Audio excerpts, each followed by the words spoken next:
आज हम डिस्कस करेंगे यूपी टेट 2026 का सीडीपी। ये आपका अभिप्रेरणा एवं अधिगम से जुड़ा हुआ टॉपिक है। तो सबसे पहले हम इसकी थ्योरी देखेंगे ताकि हमको एमसीक्यूज़ करने में आसानी रहे और इस टॉपिक को समझने में भी आसानी रहे। सबसे पहला है आपका अभिप्रेरणा के प्रमुख सिद्धांत। यानी अभिप्रेरणा सबसे पहले समझेंगे अभिप्रेरणा होता क्या है। अभिप्रेरणा जब बच्चा किसी भी कार्य को करने के लिए प्रेरित होता है, वो प्रेरणा उसके अंदर से भी आ सकती है या कोई उसको प्रेरणा दे भी सकता है, तो वो अभिप्रेरणा कहलाता है। अभिप्रेरणा के प्रमुख सिद्धांत कौन कौन से हैं? मूल प्रवृत्ति का सिद्धांत, ये मैकडूगल ने दिया है। आपके एमसीक्यूज़ में कभी कभी पूछ लिया जाता है कि जैसे अंतर्नाद का सिद्धांत है, ये किसने दिया है, तो उसमें एमसीक्यूज़ टाइप में ये आता है।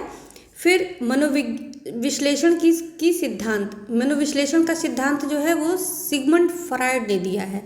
अंतर्नाद का सिद्धांत बोल्स तथा काफमैन ने दिया है। शरीर क्रिया का सिद्धांत ये मॉर्गन ने दिया है। अधिगम सिद्धांत ये कर्ट लेविन ने दिया है। फिर आपके आते हैं अभिप्रेरणा के प्रकार, यानी अभिप्रेरणा के प्रकार कौन कौन से होते हैं। इसमें आपका जो अभिप्रेरणा है वो किस तरह से प्रभावित होती है, इसका भी हम लोग देखेंगे कि किस तरह से। अभिप्रेरणा में आपका आंतरिक अभिप्रेरणा होती है। ये किससे प्रभावित होती है? आपका भूख है, प्यास है, नींद है, प्यार है, इन सब चीज़ों से आपका ये आंतरिक अभिप्रेरणा होती है। आंतरिक अभिप्रेरणा में आप देखेंगे ये भूख, प्यास और नींद, प्यार, ये सब चीज़ें जुड़ी हुई होती हैं। फिर आपकी दूसरी जो प्रेरणा आती है, ये तो आपकी आंतरिक हो गई, यानी अंदर से ये चीज़ें आती हैं। कई लोग होते हैं उनका स्तर थोड़ा गरीबी से होता है जुड़ा हुआ, तो वो बेचारा अपना मेहनत करके अपना आगे निकल जाते हैं, तो इस तरह की आंतरिक अभिप्रेरणा होती है। तो ये अगला आपका आता है बाह्य अभिप्रेरणा। इसमें आपकी क्या क्या चीज़ें आती हैं बाह्य अभिप्रेरणा में? ये आपका रुचि रहता है, इच्छा होती है, आत्मसम्मान है, सामाजिक प्रतिष्ठा है, पुरस्कार है, विशेष उपलब्धि हैं। ये सब चीज़ें आपकी बाह्य अभिप्रेरणा में आती हैं।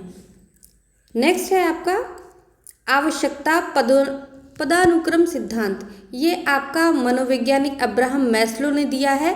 इन्होंने बताया है कि व्यक्ति के जीवन में सबसे पहले मौलिक आवश्यकताएं होती हैं, यानी सबसे पहले जो उसके लिए आवश्यक होता है रोटी, कपड़ा और रहने की व्यवस्था। इन सब चीज़ों की व्यवस्था वो सबसे पहले करता है। फिर उसके बाद उसको जब वो रोटी कपड़े की व्यवस्था हो जाती है और पैसा उसके पास हो जाता है, तब उसको सुरक्षा की आवश्यकता पड़ती है। फिर उसके बाद जब ये सुरक्षा की भी बात हो जाती है उसकी, तब उसको सामाजिक आवश्यकता होती है, यानी तब वो समाज के लोगों से जुड़ना शुरू करता है, अपने आप को जोड़ता है समाज से, तब उसको समाज की आवश्यकता महसूस होती है। फिर आपका आता है इसके पश्चात आत्मसम्मान। अब वो उसकी मौलिक व्यवस्था भी हो गई सब, यानी रोटी, कपड़ा और मकान की व्यवस्था हो गई, सुरक्षा की व्यवस्था हो गई, फिर सामाजिक उसकी आवश्यकता की पूर्ति हो गई। फिर उसके बाद आता है उसका आत्मसम्मान। फिर वो अपने आत्मसम्मान के लिए भी देखता है। फिर सबसे अंत में अपने जीवन में वो आत्मसिद्धि देखता है, यानी इन सब चीज़ों को प्राप्त करने के पश्चात वो आत्मसिद्धि की तरफ बढ़ता है। नेक्स्ट है आपका, देखते हैं प्रेरणा देने वाले घटक। अच्छा, प्रेरणा देने किन किन चीज़ों से प्रेरणा आती है? इसमें सबसे पहला आपका आता है उत्तेजना। इसके अंतर्गत, उत्तेजना के अंतर्गत किसी भी कार्य को करने की जो तीव्र इच्छा होती है वो उत्तेजना कहलाती है। फिर अगला आपका आता है आकांक्षा। आकांक्षा में क्या होता है कि व्यक्ति का जो सीधा संबंध है वो उत्तेजना से ही इसका संबंध रहता है, आकांक्षा का। इसमें जब हम कुछ देखते हैं और उसको देखकर कुछ महसूस करते हैं, तब हम क्या करते हैं, उसको में कुछ और देखना चाहते हैं, ये चीज़ हमारी आकांक्षा कहलाती है। अगला आपका है प्रोत्साहन। प्रोत्साहन में क्या होता है? पुनर्बलन जो होता है वही प्रोत्साहन का एक रूप है, यानी इसमें क्या होता है, एक पॉजिटिव चीज़ बच्चे को दी जाती है, चाहे बच्चा हो चाहे बड़ा हो, किसी भी कार्य को करने के लिए उसको प्रोत्साहित किया जाता है कि तुम इस काम को कर सकते हो, तुम करो, तो वो बच्चा करता है, तो ये प्रोत्साहन कहलाता है। फिर कभी कभी ऐसा होता है कि कुछ चीज़ें नहीं हो पाती हैं प्रोत्साहन, आकांक्षा या उत्तेजना से, तो एक दंड निर्धारित कर दिया जाता है कि दंड जैसे विद्यालय में दंड प्रतिशोध की भावना से नहीं होता है। इसमें क्या किया जाता है, सिर्फ एक बच्चे को कह दिया जाता है कि अगर वो होमवर्क नहीं करेगा तो उसको दंडित किया जाएगा। तो इस तरह की चीज़ें जो होती हैं वो बच्चे को सुधारने के लिए होती हैं और उसको अभिप्रेरित करने के लिए होती हैं ताकि वो अच्छा कार्य कर सके। नेक्स्ट है आपका सीखने में प्रेरणा का स्थान, यानी सीखने में प्रेरणा का क्या स्थान है। तो इसमें क्या होता है, बाल व्यवहार में परिवर्तन। इसमें जो शिक्षक है वो प्रशंसा, निंदा, पुरस्कार और इस तरह की चीज़ों का प्रयोग करके बच्चे के व्यवहार में परिवर्तन लाता है। नेक्स्ट है आपका चरित्र निर्माण में सहायता। चरित्र निर्माण में सहायता कैसे मिलती है, जो शिक्षक है वो बच्चों को उत्तम गुणों को अपने अंदर विकसित करने के लिए प्रेरित करता है। इससे उनके चरित्र का निर्माण होता है। फिर अगला आपका आता है ध्यान केंद्रित करने में सहायक, यानी जो बच्चा है उसका जो माइंड कंसंट्रेशन का है उसको करने के लिए ये सहायक होता है। फिर आपका मानसिक विकास, आपका मानसिक विकास इससे होता है, यानी जो सीखने में उसको बच्चे को प्रेरित किया जाता है तो वो उसके मानसिक स्तर का विकास अच्छे से होता है। फिर आता है आपका रुचि का विकास। रुचि का विकास होता है, बच्चे को प्रेरित किया जाता है सीखने के लिए तो उसमें रुचि डेवलप होती है। अनुशासन की भावना का विकास, जब बच्चे को अच्छे कार्य के लिए प्रेरित किया जाता है तो उसमें एक अनुशासन की भावना भी आ जाती है और वो अनुशासनहीनता कम करता है। नेक्स्ट है आपका अधिगम में योगदान देने वाले कारक।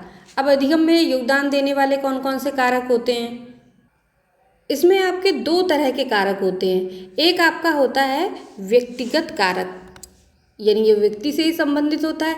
दूसरा होता है आपका पर्यावरणीय कारक, ये उसके वातावरण का जो प्रभाव होता है वो होता है। तो सबसे पहले हम देखेंगे व्यक्तिगत कारक कौन कौन से होते हैं जो बच्चे से ही संबंधित होते हैं। इसमें आपका शारीरिक और मानसिक दशाएं सबसे पहले होती हैं, यानी बच्चा स्वस्थ रहेगा और उसकी मानसिक दशा अच्छी होगी तभी वो अच्छे से प्रेरित हो पाएगा कुछ भी सीखने के लिए। फिर आता है आपका बुद्धि। कुछ बच्चों की बुद्धि जो होती है वो सामान्य स्तर की होती है, कुछ बच्चों की बुद्धि होती है वो खोजी स्तर की होती है, कुछ बच्चे होते हैं वो तेज होते हैं। तो अधिगम में इनका भी योगदान रहता है। अगला है आपका अनुशासन। जो बच्चे अनुशासित होते हैं वो चीज़ों को अच्छे से कर पाते हैं, यानी जो अनुशासित बालक होता है वो विद्यालय का कार्य और अन्य कार्यों के प्रति सजग रहता है। ध्यान, फिर अगला आता है आपका ध्यान में क्या होता है, बच्चे को अपना उसको प्रेरित करके विषय वस्तु अच्छे से याद रहे इसके लिए उसको प्रेरित किया जाता है, उसको प्रेरणा दी जाती है, तब उसको ध्यान अपना केंद्रित करने में सहायता मिलती है। नेक्स्ट है आपका योग्यता। योग्यता में क्या होता है, बच्चा अपनी क्षमता के अनुरूप अध्ययन करे, इसका भी विकास इसके अंतर्गत होता है, योग्यता और क्षमता के अंतर्गत। फिर आता है आपका पर्यावरणीय कारक। इसमें आपका सबसे पहले आता है वंशानुक्रम। वंशानुक्रम में क्या होता है कि कुछ बच्चे अपनी कुछ योग्यताएं जो हैं या गुण विशेषताएं जो हैं वो अपने माता पिता से उनके अंदर आ जाते हैं। जैसे कुछ बच्चे अगर उनके माता पिता गणित में उनका अच्छा रुचि है, अच्छे से करते हैं, वो उसमें परिपक्व हैं अच्छे से किसी विषय में, तो उसके बच्चे भी अच्छे से उसमें विषय में आगे रहते हैं। फिर अगला है आपका कला।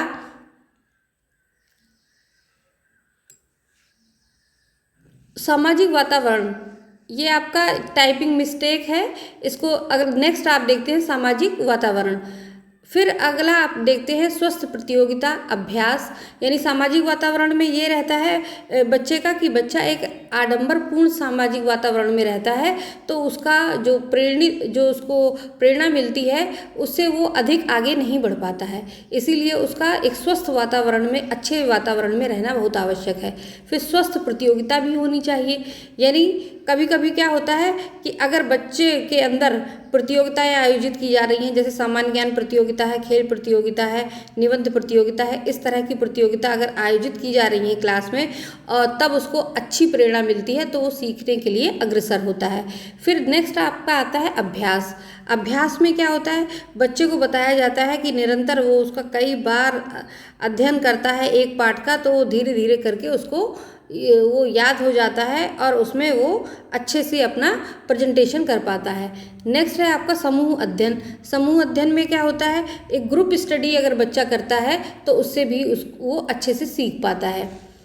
नेक्स्ट देखते हैं अधिगम। अब आपके एमसीक्यूज आएंगे, इसके बाद में एमसीक्यूज को देखेंगे हम। अधिगम के प्रक्रम में प्रेरण एक सीखने वालों की स्मृति को तेज बनाता है। Sharpens the memory of learners. 2 पुराने अधिगम से नए अधिगम को विभेदित करता है। Differentiates new learning from old learning. 3 एक दिशीय रूप से सोचने में सीखने वालों को प्रस्तुत करता है। Make learners think अनडायरेक्शनली। 4 नए सीखने वालों में अधिगम के लिए रुचि का सृजन करता है। तो आपका नंबर 4 इसमें ठीक होगा, राइट आंसर होगा, नए सीखने वालों में अधिगम के लिए रुचि सृजन करता है। नेक्स्ट है आपका मानव व्यक्तित्व के मनोलैंगिक विकास को निम्न में से किसने महत्व दिया था। Who among the following gave importance to the psychosexual development of human personality. 1 क्रेमेनियम, 2 हॉल, 3 हॉलिंगवर्थ, 4 फ्रॉयड। तो आपका राइट आंसर होगा फ्रॉयड। आपका 4 नंबर राइट आंसर है। नेक्स्ट है आपका संज्ञान किस बुद्धि के सिद्धांत का हिस्सा है। Cognition is a part of which theory of intelligence. 1 प्रतिदर्श सिद्धांत, 2 समूह कारक सिद्धांत, 3 गिलफोर्ड का सिद्धांत, 4 फ्लूइड तथा क्रिस्टलाइज्ड सिद्धांत। तो आपका राइट आंसर होगा नंबर 4 फ्लूइड एवं क्रिस्टलाइज्ड सिद्धांत। नेक्स्ट है आपका अंतर्मुखी व्यक्तित्व एवं बहिर्मुखी व्यक्तित्व का वर्गीकरण किसने किया है। Who has classified personality into introverts and extroverts. 1 Freud, 2 Jung, 3 Munn, 4 Allport. तो आपका राइट आंसर होगा जुंग। नंबर 2 आपका राइट आंसर है। नेक्स्ट है आपका फ्रायड के अनुसार हमारे मूल्यों का आंतरिकीकरण में होता है। According to Freud the internalization of our values happens in. 1 इदम, 2 अहम, 3 पराहम, 4 परिस्थितियों यानी सिचुएशंस। तो आपका राइट आंसर होगा पराहम, सुपर ईगो। नेक्स्ट है आपका किस मनोवैज्ञानिक ने सीखने की सामग्री के रूप में निरर्थक शब्दों का प्रयोग किया। Which psychologist used nonsense syllables as learning material. 1 William James, 2 Skinner, 3 Ebbinghaus, 4 Bartlett. तो आपका राइट आंसर होगा एबिंगहॉस, यानी नंबर 3 आपका राइट आंसर है। नेक्स्ट है मूल प्रवृत्तियों को 14 प्रकार से किसने वर्गीकृत किया है। 1 who has classified basic instinct into 14 types. 1 Drever, 2 McDougall, 3 Thorndike, 4 Woodworth. तो आपका राइट आंसर होगा मैकडूगल, यानी 2 नंबर आपका राइट आंसर है।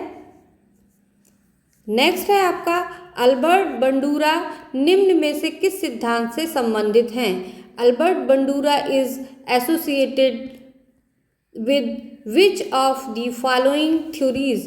1 सामाजिक अधिगम सिद्धांत, सोशल लर्निंग थ्योरी, 2 व्यवहारात्मक सिद्धांत, बिहेवियरल थ्योरी, 3 विकास का संज्ञानात्मक सिद्धांत, 4 विकास का मनोसामाजिक सिद्धांत। ये आपका psycho social theory of development. तो आपका राइट आंसर होगा सामाजिक अधिगम सिद्धांत, यानी सोशल लर्निंग थ्योरी।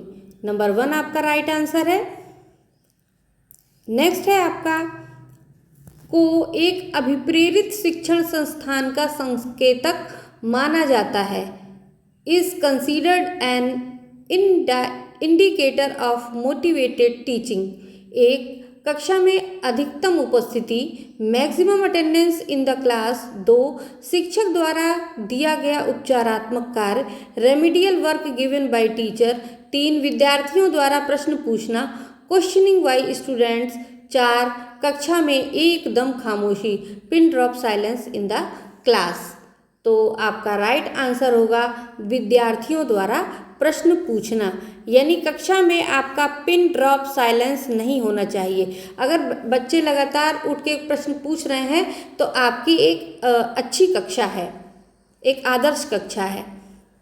नेक्स्ट है, किसी कार्य को अपनी स्वयं की इच्छा से ना करके दूसरे की इच्छा से करना पड़ता है तो अभिप्रेरणा की कौन सी स्थिति होगी? If a task has to be done not by one's own will but by the will of another, what state of motivation will it be? 1, सकारात्मक स्थिति। 2, नकारात्मक स्थिति। 3, उदासीन स्थिति। 4, इनमें से कोई नहीं। तो आपका आएगा नकारात्मक स्थिति, यानी निगेटिव स्टेट। नेक्स्ट है आपका, मास्लो के आवश्यकता पदानुक्रम सिद्धांत के अनुसार कौन सी आवश्यकता सबसे अंत में पूरी होती है? 1, सम्मान। 2, आत्म यथार्थता। 3, सुरक्षा। 4, सामाजिक यानी सोशल। तो आपका राइट आंसर होगा आत्म यथार्थता, यानी सेल्फ एक्चुअलाइजेशन। ये आपका राइट आंसर है नंबर 2। नेक्स्ट है आपका, मास्लो के अनुसार निम्नलिखित प्रेरणाओं में सबसे अधिक शक्तिशाली प्रेरणाएं कौन सी हैं? According to Maslow which of the following are the most powerful motives?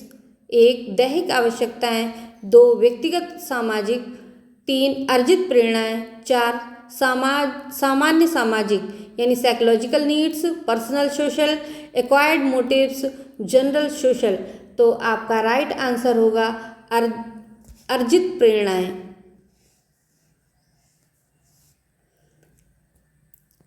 Next है आपका, अभिप्रेरणा से संबंधित सिद्धांत एवं उसके प्रतिपादक का नाम दिया गया है। निम्न में से कौन सा युग्म सही नहीं है? Theories related to motivation and their propounders are given. Which of the following pairs is not correct? मूल प्रवृत्ति का सिद्धांत मैकडूगल, इंस्टिंक्ट थ्योरी मैकडूगल। 2, मनोविश्लेषण का सिद्धांत मैस्लो। 3, शरीर क्रिया का सिद्धांत मॉर्गन। 4, अधिगम सिद्धांत कर्ट लेविन। तो आपका राइट आंसर होगा मनोविश्लेषण का सिद्धांत मैस्लो। आपका 2 राइट आंसर है। नेक्स्ट है आपका, प्रेक्षणात्मक अधिगम संप्रत्यय द्वारा दिया गया था। The concept of observational learning was given by 1, Tolman. 2, Bandura. 3, Thorndike. 4, Kohler. तो आपका राइट आंसर होगा बंडूरा। ये बंडूरा ने दी थी ये थ्योरी। नेक्स्ट है आपका, उपलब्धि अभिप्रेरणा है। अचीवमेंट मोटिवेशन इज 1, चुनौतीपूर्ण कार्य करने में डटे रहने की प्रवृत्ति। 2, असफलता से बचने की प्रवृत्ति। 3, सफलता व असफलता को समान रूप से स्वीकार करने की तत्परता। 4, बिना विचारे जल्दीबाजी में कार्य करने की प्रवृत्ति। तो आपका राइट आंसर होगा चुनौतीपूर्ण कार्य करने में डटे रहने की प्रवृत्ति, tendency to persist at challenging task. Next है आपका, निम्नलिखित में से प्रेरणा देने वाला घटक है। Which of the following is a motivating factor? 1, Akanksha aspiration. 2, प्रोत्साहन इंसेंटिव। 3, दंड पनिशमेंट। 4, ये सभी। तो आपका राइट आंसर होगा ये सभी। नेक्स्ट है आपका, अधिगम में अभिप्रेरणा का क्या महत्व है? What is the importance of motivation in learning? 1, यह छात्रों में उत्सुकता उत्पन्न करती है। It creates curiosity among students. 2, छात्रों को कार्य करने के लिए आंतरिक ऊर्जा प्रदान करती है। It provides internal energy to students for work. 3, यह छात्रों में नैतिक मूल्यों को बढ़ाती है। It increases moral values in students. 4, उपरोक्त सभी। तो आपका राइट आंसर होगा उपरोक्त सभी। नेक्स्ट है आपका, प्रेरणा किसकी व्याख्या करती है? Who does motivation explain?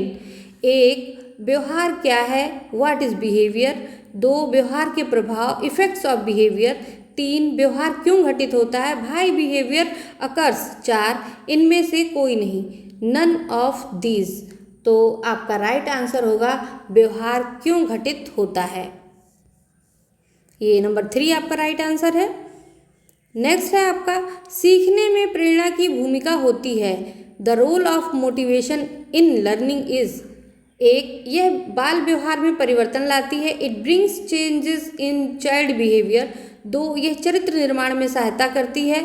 It helps in character building.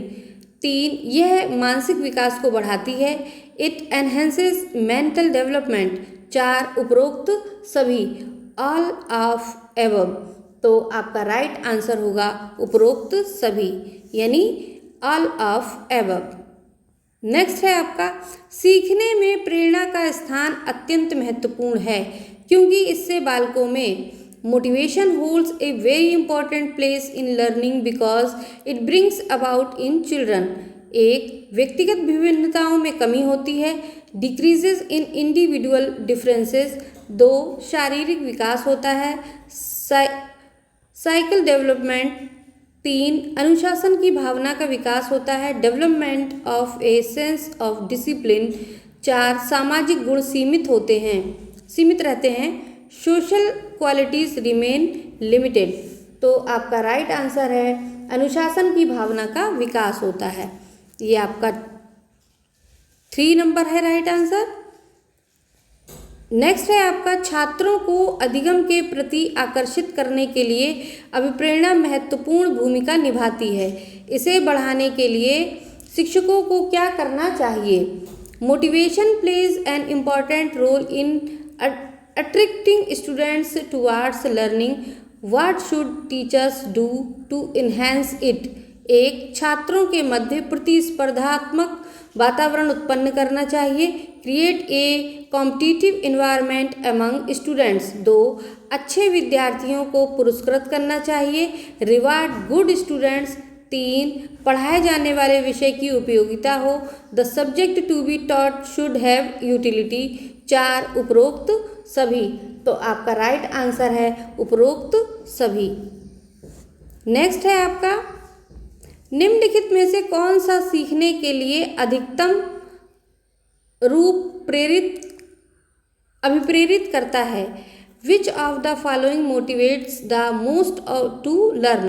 1, बहुत सरल या कठिन लक्ष्यों का चयन करने की प्रवृत्ति। 2, लक्ष्यों को प्राप्त करने में व्यक्तिगत संतुष्टि।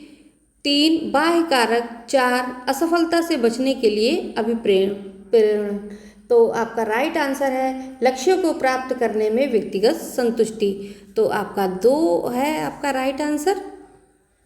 नेक्स्ट है, बालकों की सीखने की प्रक्रिया में कौन सा पर्यावरणीय कारक योगदान देता है? 1, पर्यावरण का प्रभाव। 2, वंशानुक्रम। 3, कक्षा का परिवेश। 4, ये सभी। तो आपका राइट आंसर होगा ये सभी। 4 नंबर है आपका right answer, all of these. Next है आपका, अधिगम की प्रक्रिया में निम्न में से कौन सा व्यक्तिगत कारक योगदान देता है? Which of the following personal factors contributes to the learning process? 1, बालकों को सीखने की रुचि। 2, शारीरिक व मानसिक दशाएं।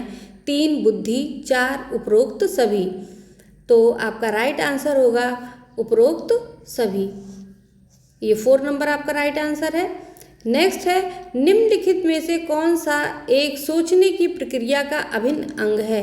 विच of the following is an integral part of the thinking process? 1, बुद्धि इंटेलिजेंस। 2, रुचि इंटरेस्ट। 3, अनुकरण इमिटेशन। 4, अनुशासन डिसिप्लिन। तो आपका राइट आंसर है बुद्धि। नेक्स्ट है आपका, निम्नलिखित में दिए गए कथनों में कौन सही है? Which of the given statements is are correct? बालकों को सीखने के लिए उन्हें प्रेरित करना चाहिए। Children should be motivated to learn. B, बच्चों को सीखने के लिए शारीरिक व मानसिक रूप से स्वस्थ रहना जरूरी है। It is very important for children to and mentally healthy to learn. See, बुद्धि बालकों में खोजी दृष्टिकोण को बढ़ाती है। डी, अनुशासन छात्र जीवन का महत्वपूर्ण अंग है। तो आपका राइट आंसर है ये सभी सही हैं। 4 नंबर है आपका राइट आंसर। नेक्स्ट है, अधिगम की प्रक्रिया में कौन सा पर्यावरणीय कारक इस बात पर बल देता है यदि समाज विकसित व शिक्षित होगा तो उस समाज के बच्चे भी पढ़ाई के प्रति सजग होंगे तथा सीखने के प्रति जिज्ञासु बने रहेंगे। Which environmental factor in the learning process emphasizes that if a society is developed and educated, the children of that society will also be aware of education and curious to learn। तो इसका आपके options हैं, 1 सामाजिक व सांस्कृतिक कारक, socio और cultural factor, 2 आर्थिक कारक इकोनॉमिक फैक्टर, 3 राजनीतिक कारक पॉलिटिकल फैक्टर, 4 समूह अध्ययन कारक ग्रुप स्टडी फैक्टर। तो आपका राइट आंसर होगा सामाजिक एवं सांस्कृतिक कारक। ये आपका राइट आंसर है। नेक्स्ट है आपका, अध्यापकों को शिक्षण के दौरान शिक्षार्थियों को इस बात के लिए प्रेरित करना चाहिए कि पाठ्यक्रम का अभ्यास करते रहना चाहिए ताकि पाठ लंबे समय तक याद रहे।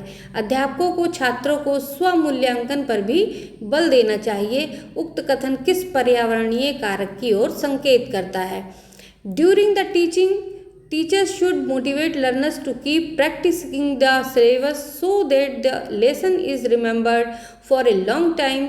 Teachers should also emphasize self-evaluation among students. The above statement points towards which environmental factor? 1 अभ्यास तथा एवं परिणाम से संबंधित कारक, factor related to practice and outcome. 2 सामाजिक कारक, सोशल फैक्टर। 3 वंशानुक्रम कारक, हेरिडिटी फैक्टर। 4 समूह अध्ययन कारक यानी ग्रुप स्टडी फैक्टर। तो आपका राइट आंसर है अभ्यास एवं परिणाम से संबंधित कारक। ये 1 नंबर आपका राइट आंसर है। नेक्स्ट है आपका, शिक्षक एक राष्ट्र निर्माता होता है। इस दृष्टिकोण से यह जरूरी है कि शिक्षक भी पढ़ाने के प्रति अभिप्रेरित हों। यहाँ शिक्षकों से संबंधित अभिप्रेरणा का अर्थ है A teacher is a nation builder. From this perspective, it is necessary that the teacher is also motivated to teach. Here, motivation related to teachers means A. एक सफल प्रेरक के रूप में छात्रों के समक्ष स्वयं को प्रस्तुत करें। Present oneself as a successful motivator before the students. B. छात्रों में जिज्ञासा का भाव उत्पन्न करना चाहिए। Curiosity should be generated among students. C. शिक्षकों को उच्च नैतिक मूल्य प्रस्तुत करना चाहिए। Teachers should present high moral values. D. शिक्षक को पढ़ाने के संदर्भ में नवीन वैज्ञानिक दृष्टिकोण अपनाना चाहिए। The teacher should adopt a new scientific approach regarding teaching. 1 A और B, 2 B और C, 3 C और D, 4 ये सभी। तो आपका राइट आंसर होगा ये सभी। 4 नंबर है आपका राइट आंसर।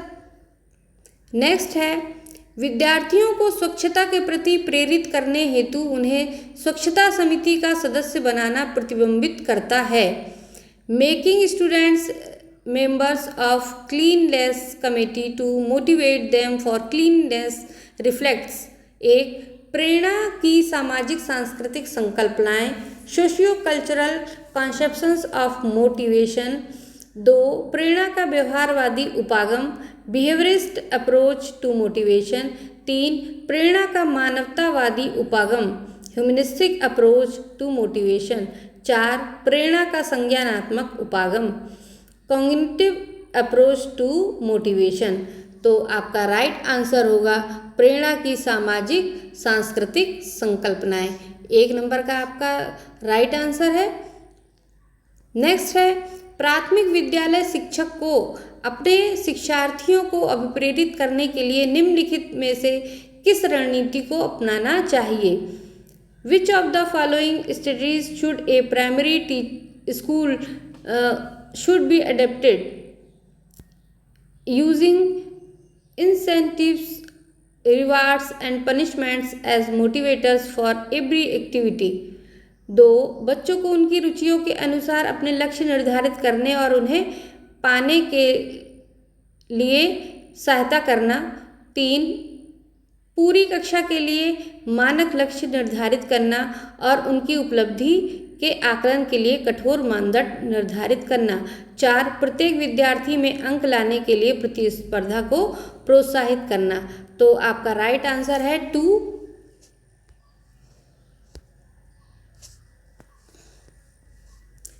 ये आपका 2 नंबर है राइट आंसर। नेक्स्ट है, राजेश अति लोलुप पाठक है। वह अपने कोर्स की पुस्तकें पढ़ने के अतिरिक्त प्रायः पुस्तकालय जाता है और भिन्न प्रकरणों पर पुस्तकें पढ़ता है। इतना ही नहीं, राजेश भोजन अवकाश में अपने परियोजना का कार्य करता है। उसे परीक्षाओं के लिए पढ़ने के लिए अपने शिक्षकों अभिभावकों द्वारा कभी भी कहने की ज़रूरत नहीं है और वह वास्तव में सीखने का आनंद लेता नजर आता है। उसे के रूप में सर्वाधिक बेहतर रूप से वर्णित किया जा सकता है। आंतरिक रूप से अभिप्रेरित शिक्षार्थी। 2. तथ्य आधारित शिक्षार्थी। 3. शिक्षक अभिप्रेरित शिक्षार्थी। 4. मापन आधारित शिक्षार्थी। तो इसका आपका राइट आंसर होगा आंतरिक रूप से अभिप्रेरित शिक्षार्थी। जो शिक्षार्थी आंतरिक रूप से अभिप्रेरित होते हैं उनको पढ़ने के लिए नहीं कहना पड़ता है। नेक्स्ट है आपका, एक विद्यार्थी उच्च स्तरीय सृजनशील रंगमंचीय कलाकार बनना चाहता है। उसके लिए निम्नलिखित में से कौन सा उपाय सबसे कम प्रेरक होगा? 1. राज्य स्तरीय प्रतियोगिताओं को जीतने का प्रयास करना चाहिए ताकि छात्रवृत्ति पाई जा सके। 2. अपने रंगमंचीय कलाकार साथियों के साथ सहानुभूतिपूर्ण, स्नेही तथा सहयोगी संबंध विकसित करना। 3. उन रंगमंचीय कौशलों को अधिक समय देना जिनसे वह प्रफुल्लित होता है। 4. संसार के श्रेष्ठ रंगमंचीय कलाकारों की निष्पत्ति से संबद्ध साहित्य पढ़ने के लिए तथा उसे सीखने के प्रयास के लिए कहना। तो आपका राइट आंसर होगा राज्य स्तरीय प्रतियोगिताओं को जीतने का प्रयास करना ताकि छात्रवृत्ति पाई जा सके। तो ये आपका राइट आंसर है। ये आपके MCQs थे, इनको आप बार बार प्रैक्टिस करते रहिए ताकि एक अच्छा स्कोर TET में प्राप्त कर सकें।